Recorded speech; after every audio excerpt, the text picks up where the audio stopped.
Let's move on to the Pac-12 tournament. Defending champs, believe it or not, Oregon State, who was the 5 seed last year. There was no conference tournament in 2020, but in 2019, Oregon won it as the 6 seed. However, the 5 previous winners before those two were all 1 or 2 seeds. There are 12 teams that will compete here. I mean, a tournament that makes sense with the name Pac-12, 12 teams in the tournament. It's very nice. This is in T-Mobile Arena. Big 12 is in T-Mobile Center. But this will be in Paradise, Nevada, Wednesday through Saturday. 4 byes: Arizona, Colorado, UCLA, and USC.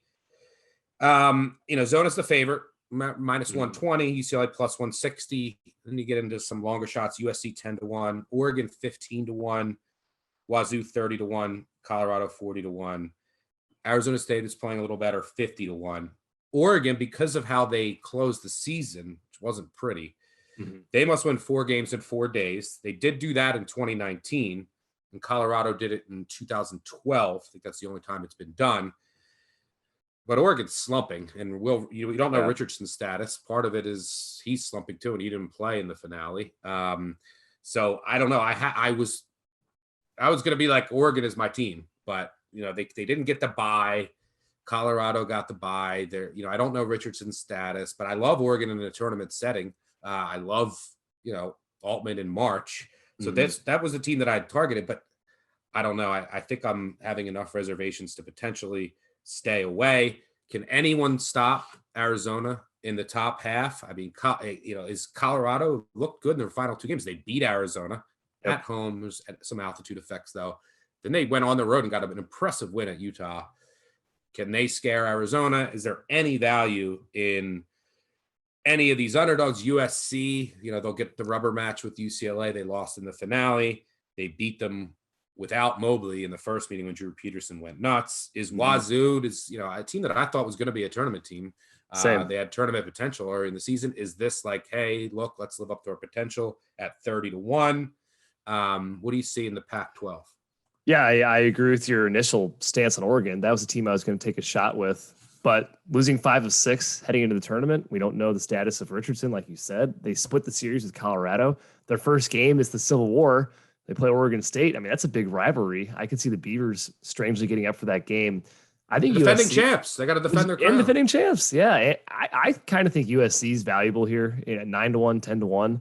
I mean, they've beaten UCLA. Their path is definitely easier than a team like Oregon who has to go through Colorado and Arizona. But ultimately, I think this is Arizona's tournament. It's a pretty safe choice. Now it's priced that way as well, so I don't think you're getting much value there. But yeah, Arizona's probably the pick. Yeah, I mean, the other thing to keep in mind with UCLA, it's like Thursday, Friday. They have to win Thursday, Friday, Saturday, right? So they would play the winner of Washington State, California. Like they could lose to Washington State. Yeah. But do they really want to win the Pac-12 tournament? They're dealing with a lot of bumps and bruises, and which could, become an issue. Playing 3 games in 3 days. They had a brutal stretch. I think like 6 games in 12 days.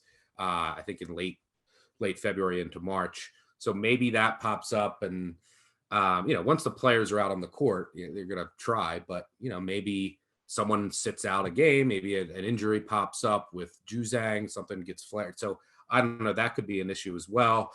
They're pretty locked in on the 4 seed. I don't think they can fall much further just based on where people are below them. So they might say, hey, no big deal if we lose. We'll get healthy and we'll hit the tournament running. Yep. Yeah, and I think that, if you look without knowing Richardson, if you wanted to believe in Oregon, like